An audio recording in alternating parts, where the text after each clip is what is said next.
Hedge ran a story that most people will never see or really understand. Zero Hedge reported that the Russians have sold off half their US Treasury bonds over the past year. China has been dumping their dollar holdings too, but still have over $1 trillion left. Other foreigners have been dumping their dollars too. The current US inflation rate is 12%. Ben Bernanke has been creating trillions of dollars to bail out banks in Europe, to buy worthless securities from US banks, and to fund the US debt. That will accelerate inflation. Inflation will go from 12% to 15% and then 20% in less than a year. The media will no longer be able to repeat the lie that the inflation rate is only 3.5%. Inflation will become an issue in the 2012 races for Congress, Senate, and the presidency. Accelerating inflation will force people overseas to dump any dollars they receive for selling American food, clothes, electronics, cars, oil, and other raw materials as soon as the transaction is completed. This phenomenon is called an increase in the velocity of money. It is a sign your economy is transitioning from an inconveniently high rate of inflation to hyperinflation. The US dollar is an international reserve currency, which means that if France wants to buy food from Brazil, they will likely have to use the US dollar to make that transaction. In colonial America, the colonists had to earn British pounds or gold to buy something from overseas. Michael Hudson, in his book Super Imperialism, described how the US was funding its wars by inflating the supply of currency used to settle trade. Since World War II, we have been getting real goods like cars and clothes from foreigners in exchange for increasingly worthless paper.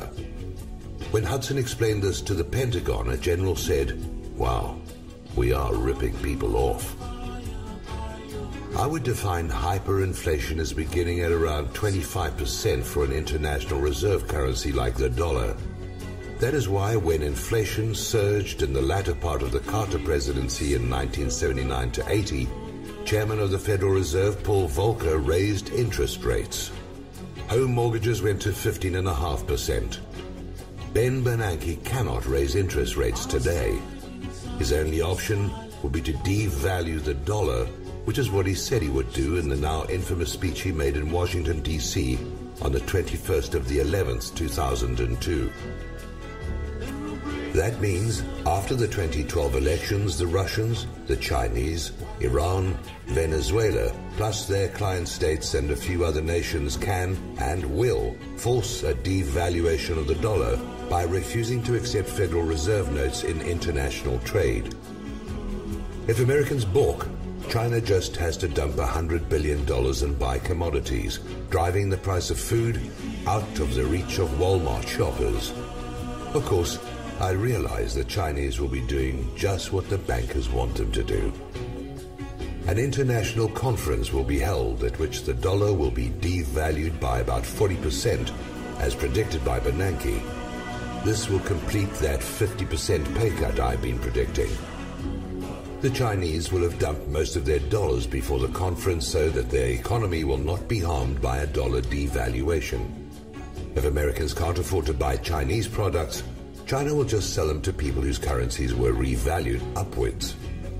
I would suggest you buy storable food, silver coins, not collectibles, and household items that will just increase in cost. Of course, this was all planned long ago by the bankers. I will conclude with this quote from a previous essay. The fundamental fact of your existence as a modern man or woman is that the bankers of New York and London want to reduce you to debt slavery. Accept that fact and move on to the solution.